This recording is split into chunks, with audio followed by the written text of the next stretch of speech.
¿Qué tal, hermanos? Este día continuaremos con nuestra serie, La Mesa, la Cruz y la Tumba Vacía. En esta serie hemos visto la gracia de Dios revelada en la Última Cena, la Pascua, y ahora veremos su resurrección. Esta predicación es la predicación número 3 y lleva por nombre La Resurrección, la victoria final de Cristo. Si les parece, vayamos a nuestro texto con el que iniciaremos nuestra predicación de este día, el cual se encuentra en el libro de Primera de Corintios, capítulo 15 y versículo 20. Y dice el apóstol Pablo, inspirado por el Espíritu de Dios: Mas ahora Cristo ha resucitado de los muertos, primicia de los que durmieron. Hermanos, si el sacrificio de Cristo en la cruz revela el precio de nuestra redención, su resurrección revela la victoria de nuestra redención. La resurrección es la proclamación divina de que la obra de Cristo fue perfecta. Por eso el apóstol Pablo declara con firmeza: Mas ahora Cristo ha resucitado de los muertos. A continuación, analizaremos el versículo de 1 Corintios 15, versículo 20, mencionado al inicio de la predicación a detalle. Y vayamos al primer tema de nuestro día, de nuestra predicación de hoy, que es la resurrección. La resurrección confirma la obra de Cristo. La resurrección de nuestro Señor Jesucristo es la conclusión del plan divino de redención y salvación para toda la humanidad. En la cruz, Cristo pagó el pecado arrepentido de toda la humanidad a lo largo de los tiempos. En la resurrección, Dios confirma que el pago fue enteramente suficiente. El apóstol Pablo, inspirado por el Espíritu Santo, escribió en el libro de los Romanos capítulo 4 y versículo 25 lo siguiente: Fue entregado por nuestras transgresiones y resucitado para nuestra justificación. Romanos 4, versículo 25. Amados hermanos, este versículo resume de manera profunda la obra completa de Cristo. En primer lugar, se nos dice que Jesús fue entregado por nuestras transgresiones. Esto significa que su muerte no fue un accidente ni una derrota, sino un acto intencional dentro del plan de Dios. Cristo tomó nuestro lugar, cargó nuestros pecados y pagó la deuda que nosotros no podíamos pagar. Pero el texto no termina en la cruz. Continúa diciendo que fue resucitado para nuestra justificación. Aquí encontramos una verdad gloriosa, hermanos. La resurrección es la confirmación de que el sacrificio de Cristo fue aceptado por Dios según su plan. La resurrección es la evidencia de que la obra está completa, de que la justicia de Dios ha sido satisfecha y de que el pecado ha sido vencido. Es como un sello divino que declara que el pago fue suficiente. Por eso, la justificación, es decir, el ser declarados justos delante de Dios, no descansa en nuestros méritos, sino en una obra perfecta ya terminada y confirmada por Cristo en su resurrección. Si Cristo no hubiera resucitado, no tendríamos certeza de salvación. Pero porque Él vive, sabemos que su obra es eficaz, completa y eterna. Así que hoy, al leer la palabra, no solo enfatizamos la cruz de Cristo, sino también enfatizamos el sepulcro vacío. Porque en la resurrección encontramos la garantía de nuestro perdón, la seguridad de nuestra fe y la esperanza de vida eterna. Cristo, dice la palabra del Señor, es las primicias de la resurrección. El apóstol Pablo aquí usa una palabra típica del lenguaje agrícola muy significativa. Utiliza la palabra primicias. Las primicias eran la primera parte de la cosecha, puesto que garantizaba el resto de lo que se iba a recolectar. La resurrección de Cristo es la garantía de la resurrección de todos nosotros los creyentes. En la carta de Primera de Corintios, capítulo 15 y versículo 22, el apóstol Pablo, inspirado por el Espíritu, escribe lo siguiente: así como en Adán todos mueren, también en Cristo todos serán vivificados. Primera de Corintios 15, versículo 22. Amados hermanos, este versículo nos presenta un contraste profundo entre dos realidades espirituales, Adán y Cristo. Por un lado, en Adán todos mueren. Esto significa que por causa del pecado original, toda la humanidad está bajo la consecuencia del pecado, que es la muerte. Adán, como representante de la raza humana, introdujo el pecado y con él la muerte. Pero el texto no termina ahí. Nos da una gloriosa esperanza cuando dice: también en Cristo todos serán vivificados. Cristo, hermanos, es presentado como el nuevo y perfecto representante. Así como la muerte vino por medio del uno, la vida viene por medio del otro. Aquí encontramos la base de nuestra esperanza. La resurrección de Cristo no es un evento aislado, sino el comienzo de algo mucho mayor.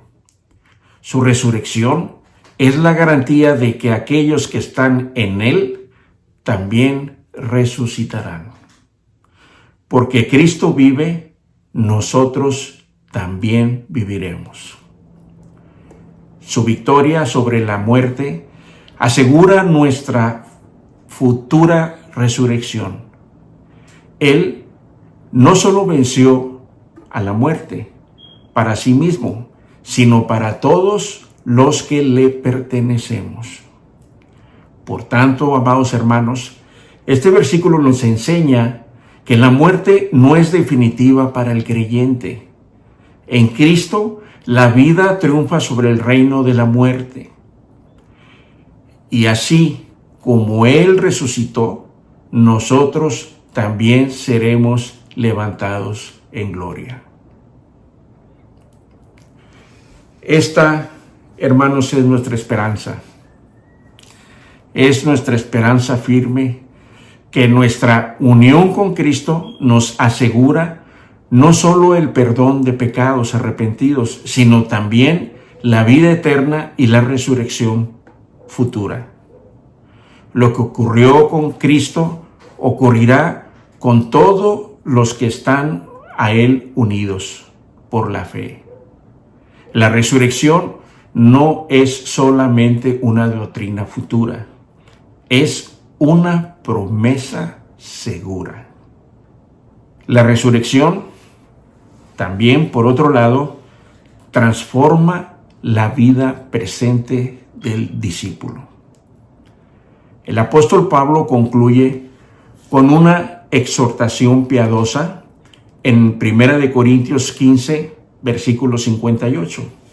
Inspirado por el Espíritu Santo, dice lo siguiente: así que, hermanos míos amados, Estad firmes y constantes, creciendo en la obra del Señor siempre, sabiendo que vuestro trabajo es el Señor, no es en vano. Primera de Corintios 15, versículo 58. Amados hermanos, este versículo es una conclusión poderosa después de toda la enseñanza sobre la resurrección en este capítulo. El apóstol Pablo no presenta la resurrección solo como una esperanza futura, sino como una verdad que transforma nuestra vida hoy. Primero, nos llama a estar firmes y constantes. Esto, amados hermanos, significa vivir con estabilidad espiritual, sin ser removidos por las circunstancias, las pruebas o las dudas. ¿Por qué? Porque sabemos que la muerte ha sido vencida y que nuestra esperanza está asegurada en Cristo. En segundo lugar, nos exhorta a creer en el conocimiento de Dios siempre y a apreciar y agradecer su obra constante y creciente en cada uno de nosotros. La resurrección nos motiva a vivir activamente en obediencia a Dios, sirviéndole y perseverando en Él, viviendo fielmente el reino de Cristo en nuestras vidas.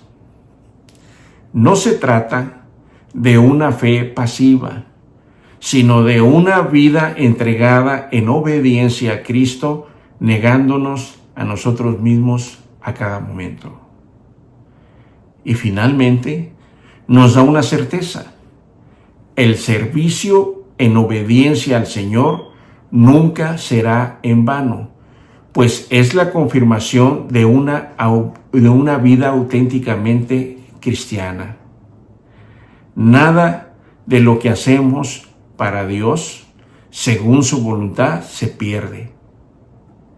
Cada acto de fe, cada servicio, cada sacrificio tiene valor eterno. En la carta a los Efesios, en el capítulo 2 y versículo 10, escribe el apóstol Pablo, inspirado por el Espíritu: porque somos hechura suya, creados en Cristo Jesús para buenas obras, las cuales Dios preparó de antemano para que anduviéramos en ellas. Efesios capítulo 2, versículo 10. ¿Por qué? Porque la resurrección, hermanos, garantiza que hay una vida más allá de esta, donde todo será recompensado y plenamente realizado. Así que la resurrección no solo nos habla del futuro, sino que transforma nuestro presente. Nos da firmeza, propósito y esperanza. Vivimos hoy a la luz de la eternidad, sabiendo que en Cristo nada es inútil y todo tiene sentido. La resurrección cambia nuestra perspectiva. Ahora vivimos sabiendo que nuestra vida tiene significado eterno. Bien, hermanos, vayamos ahora a ver algunas aplicaciones prácticas de esta palabra de este día para el discípulo maduro en la fe. El discípulo vive con 3 convicciones.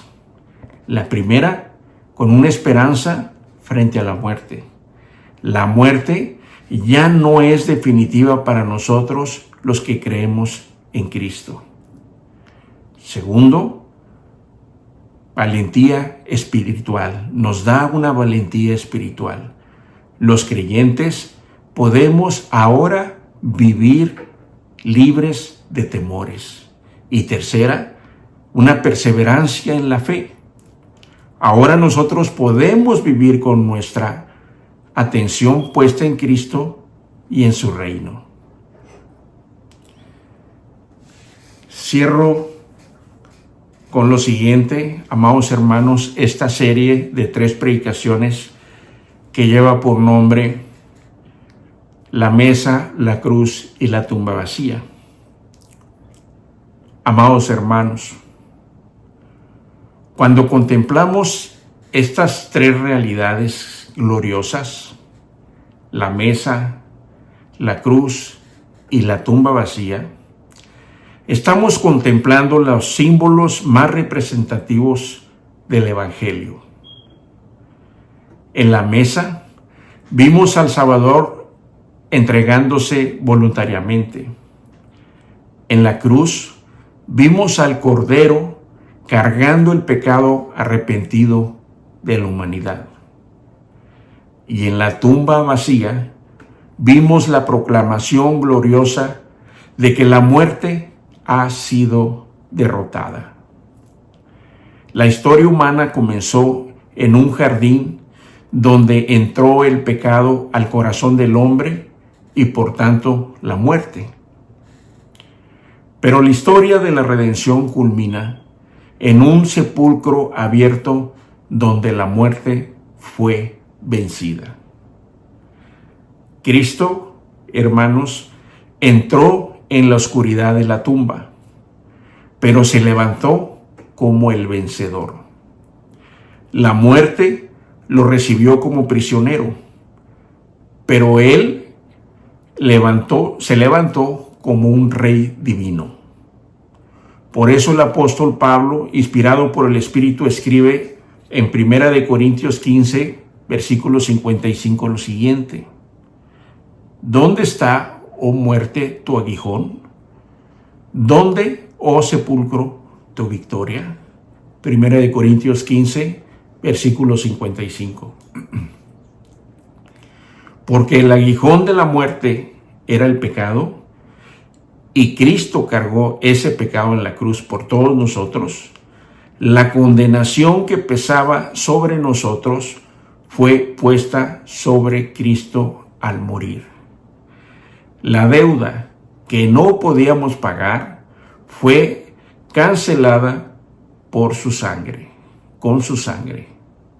Y cuando Cristo resucitó, Dios declaró ante todo el universo: la redención de la humanidad está consumada. Hermanos, nuestra esperanza no descansa en nuestra fuerza espiritual, no descansa en nuestra fidelidad, no descansa incluso en nuestras obras. Nuestra esperanza descansa en su resurrección. Cristo vive, y porque Él vive, su pueblo también vivirá. Puede ser que nuestros cuerpos un día desciendan al polvo. Puede ser que la tumba cierre sus puertas sobre nosotros. Pero llegará un día, hermanos, un día glorioso, cuando la voz del Hijo de Dios resonará sobre toda la creación. Los sepulcros se abrirán, los cuerpos serán levantados, la corrupción será revestida de incorrupción, y entonces se cumplirá la palabra que está escrita en 1 Corintios 15, 54. Sorbida es la muerte en victoria. Y cuando esto corruptible se haya vestido de incorrupción, y esto mortal se haya vestido de inmortalidad, entonces se cumplirá la palabra que está escrita: sorbida es la muerte en victoria. 1 Corintios 15, versículo 54. Ese día no celebraremos nuestra perseverancia, celebraremos la gracia de Dios. No diremos lo logramos, diremos digno es el Cordero que fue inmolado. Porque desde el principio hasta el fin. La salvación pertenece a Cristo. Y por eso hoy, mañana y hasta el día en que Cristo vuelva, la iglesia proclamará con gozo: Cristo murió, Cristo resucitó, Cristo reina y Cristo volverá. Amén. Hermanos, que el Señor les bendiga.